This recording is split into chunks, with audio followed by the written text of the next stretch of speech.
Welcome everyone to Buffyverse Central, a YouTube channel dedicated to the Buffyverse. Today we are taking a look at my personal top 10 picks for Buffy the Vampire Slayer episodes. This is part 1, so this will just consist of 1 through 5. And part 2 will come at a later date. For anyone who was unaware, Buffy the Vampire Slayer ran from 1997 until 2003 on WB and later UPN across 7 seasons of television with 144 episodes total. Number 1 is Once More with a Feeling. This is season 6, episode 7, and there will be light spoilers, but I'm going to keep it kind of short and to the point to try to avoid any spoilers if you have not seen the show.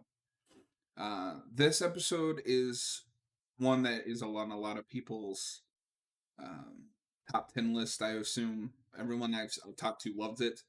Obviously, this is the musical episode, and in my opinion, is the best episode in the entire series. However, it can be unfriendly to newcomers of the series because it is very in depth and tied into the overall lore of the show. So maybe not. It's not really a good jumping on point. The general plot of this episode revolves around a demon credited as Sweet in the credits. That was a nonsense. Forcing the town of Sunnydale to break out into song and admit to each other their deepest insecurities, really as an excuse to get the main characters talking to each other again and kind of face some of their insecurities and admit them to their friends. And a lot of the cast perform their own songs. I personally don't think there is a bad song on this soundtrack. The only criticism I have of it musically is I've always thought that Michelle Trachtenberg, who plays Dawn in the show, sounds very auto-tuned in the little bit she does get to sing, but I could be wrong. If I am wrong, please let me know down in the comments below. I'd be happy to be educated. That's why I made this channel, to not only discuss, but learn. And the song highlights for me personally are Something to Sing About and Rest in Peace. But it was really hard to highlight a specific song because, like I said, they're all really good and they all really tie into the arcs that the characters are going through in the season, which is what really makes this episode work, in my opinion. It's not just now we're singing, but we have a reason to sing that is tied into the ongoing storyline. So it doesn't feel like, why are we doing this? Allison Hannigan, who plays Willow, doesn't really get a lot to do here because the character requested, or the actress requested, that her part be cut down. And I've read that there was another cast member or two, but I couldn't find too much more information about that, so I'm not sure who. But overall, this is an amazing episode. If you're well versed in the series, I think you'll love it. I like to throw it on just out of context of the rest of the show from time to time. I always listen to the soundtrack on Spotify, and that's my number 1 pick. All right, so on to our number 2 pick. This is Becoming Part 2. I really struggled whether or not I wanted to put this one on here because I'm not really sure how well it stands as just an episode of television. Of course, this is part 2. I didn't end up putting both parts because I felt like that would be cheating, and I do think I like part 2 better, but they're 2 parts of a whole. Angelus has always been my favorite villain in the Buffyverse, as well as Angel being my favorite character on the hero side. So I really like the back half of season 2. This is very much the final confrontation with Angelus and Buffy struggling to decide if she should kill him or not. I think it's in a very emotional finale, especially if you're invested in the Buffy and Angel relationship like I am.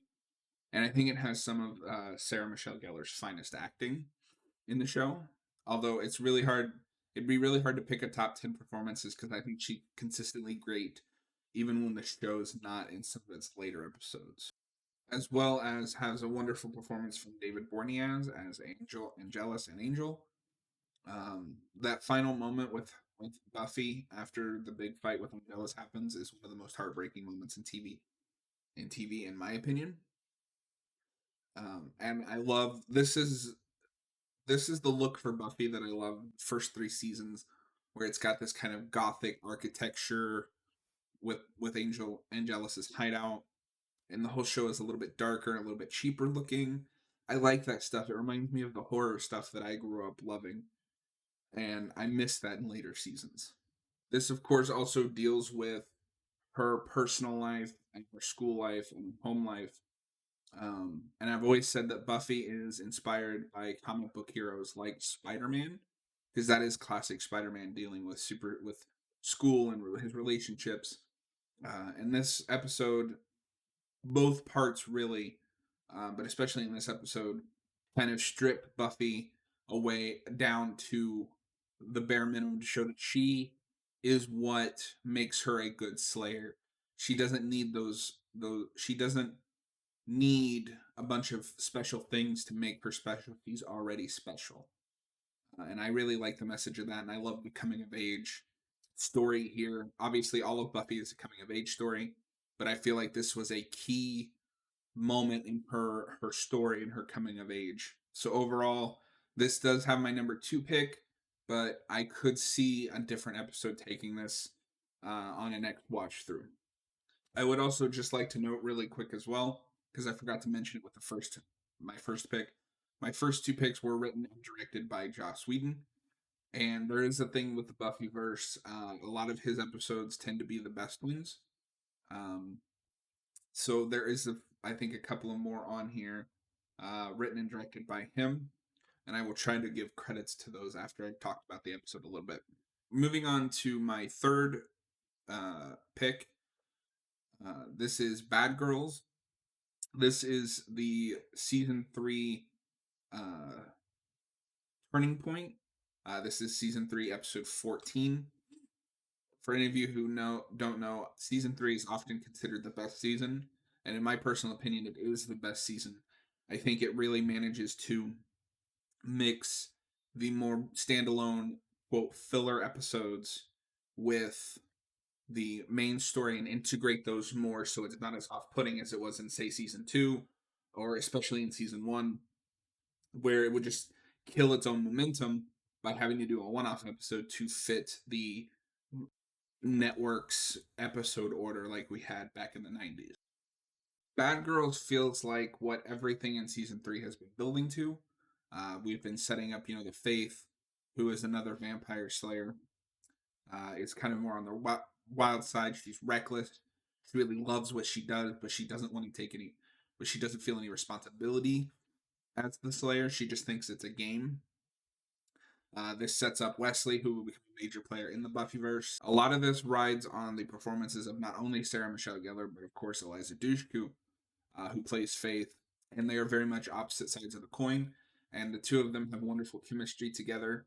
You can feel the dam break, for lack of a metaphor, when again spoilers, um,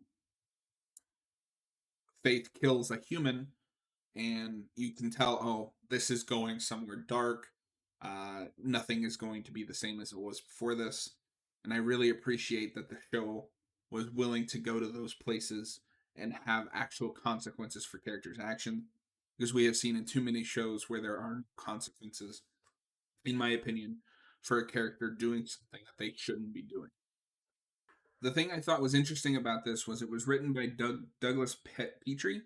I may have mispronounced that, who is a longtime Buffy writer, but it was directed by Michael Lange, who only directed a total of 5 episodes.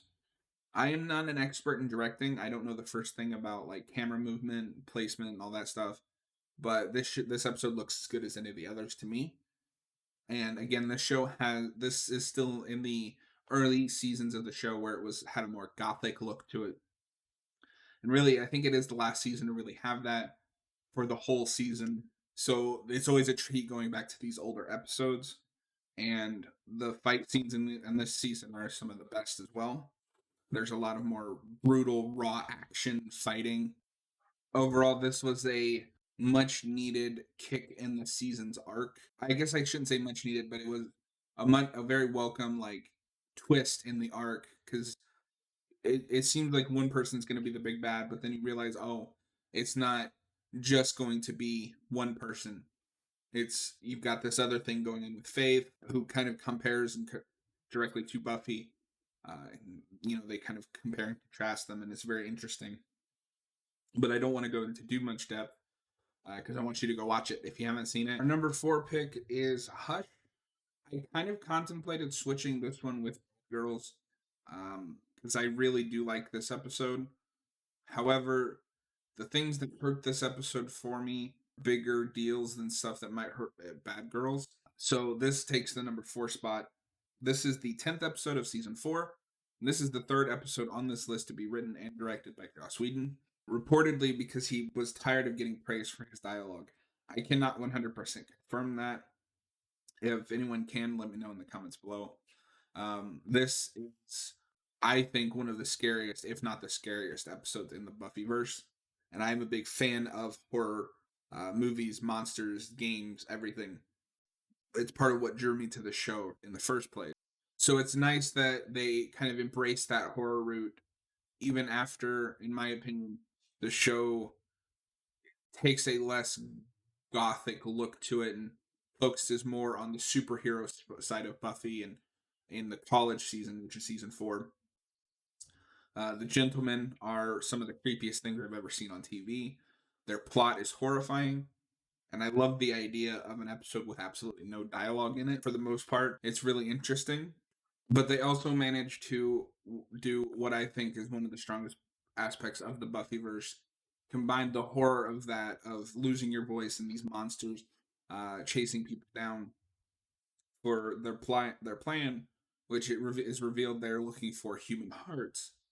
But Joss Whedon also manages to get a lot of comedy out of this concept where they can't talk to each other. So there's a lot of miscommunication, trying to talk with hands, things like that. So I really appreciate it being able to use its concept to the fullest degree. The performances are all wonderful. They do a great job with not being able to talk. They all have to rely on their physical acting. And a special shout out to Doug Jones, Camden Toy, Don W. Lewis, Charlie Brumley as the gentleman. It's cool to know that Doug Jones is in this. He's obviously a very big character actor, monster actor. So it's awesome they got him for this, and it really shows the effort they put into the villains in this particular episode. So finally, last but not least, my number 5 pick is season 1, episode 7, Angel. Uh, I don't know how the common reception is to this, but I love this episode quite a bit. Part of that might be, as mentioned many times on the channel, Angel is my favorite character in the Buffyverse. And this is the first little glimpse we get to see of the much deeper character beneath the facade that he's putting on. This episode is directed by Scott Brazil. This is his only contribution to the show, but it was written by David Greenwalt, who would go on to help create the spinoff Angel. And I think it really shows that even this far back, he had a grasp on who Angel was supposed to be and ways to kind of figure out who he could become, peel back those layers. Angel in a lot of season 1 just kind of shows up, says something bad is coming, and then leaves. This episode, we get to flesh out who he is. This is the episode where you find out he is a vampire. This is the episode where they establish that he and Darla have a history. A lot of the stuff that will be built on in later seasons is brought back into this, and I think this and my previous pick, Hush, aren't bad episodes for a newcomer to watch because they're not very continuity heavy on either one. Hush maybe a little more so because it is into season 4, but this one, because it's so early into season 1, I think you could watch this to kind of get a taste of what the show is, and it is one of season 1's better episodes.